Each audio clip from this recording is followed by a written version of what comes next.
Duvvada Jagannatham audio వేడుకలో ఊహించిన విధంగానే పవర్ స్టార్ పవన్ కళ్యాణ్ అభిమానులు హడావిడి చేశారు. దర్శకుడు హరీష్ శంకర్ మాట్లాడడం ప్రారంభించగానే పవర్ స్టార్ అంటూ ఫ్యాన్స్ కేకలు వేశారు. ప్రసంగం మధ్యలో నేను పవర్ స్టార్ గురించి తప్పకుండా మాట్లాడతాను అనగానే హాల్ అంతా కేకలతో హోరెత్తిపోయింది. పవన్ కళ్యాణ్ పేరు వేడుకలో వినిపిస్తున్నప్పుడు స్టైలిష్ స్టార్ అల్లు అర్జున్ నవ్వులు చిందిస్తూ కనిపించారు. నేను సినిమా పరిశ్రమకు రాకముందు పవన్ కళ్యాణ్ ఫ్యాన్ను. నా అభిమాన నటుడితో గబ్బర్ సింగ్ లాంటి చిత్రాన్ని ఆయనతో చేశాను. గబ్బర్ సింగ్ హిట్ టాక్ వచ్చిన నేపథ్యంలో ఓసారి కలిశాను. హరీష్ చాలా జాగ్రత్తగా మాట్లాడాలి, చాలా పెద్ద సక్సెస్ వచ్చింది. సక్సెస్ రాగానే చాలా మందితో మాట్లాడాలనే కోరిక కలుగుతుంది. దాంతో సక్సెస్ మనల్ని ఓ చోటున ఉండనివ్వదు. సక్సెస్ మనల్ని ఏదో చేయమని లోపల తంతు ఉంటుంది అని అనేవారు పవన్ కళ్యాణ్ అని పేర్కొన్నారు హరీష్ శంకర్.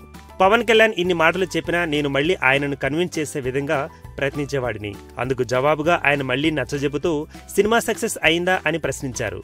అందుకు నేను పెద్ద హిట్ అయిందని చెప్పాను. సక్సెస్ కనిపిస్తున్నప్పుడు మనం ఎందుకు కనిపించాలి అని పవన్ చెప్పారు. ఆ మాటలను దువ్వాడ జగన్నాథం చిత్రంలో ఉపయోగించుకున్నాను. మనం చేసే పనిలో మన మంచితనం కనిపించాలి తప్ప మనిషి కనిపించకూడదు అనే డైలాగ్ రాశాను. ఆ డైలాగుకు పవన్ కళ్యాణ్ స్ఫూర్తి అని పేర్కొన్నారు ఆయన. పవన్ కళ్యాణ్ సినిమా ఎప్పుడని చాలా మంది అడుగుతూ ఉండేవారు. గబ్బర్ సింగ్ సినిమా చేస్తానని అనుకోలేదు. ప్రకృతి సహకరించాలి, ఆయన నుంచి పిలుపు రావాలి. సినిమా చేయలేకపోతే పవన్ కళ్యాణ్ ఫ్యాన్ కాదన్నట్టు కాదు.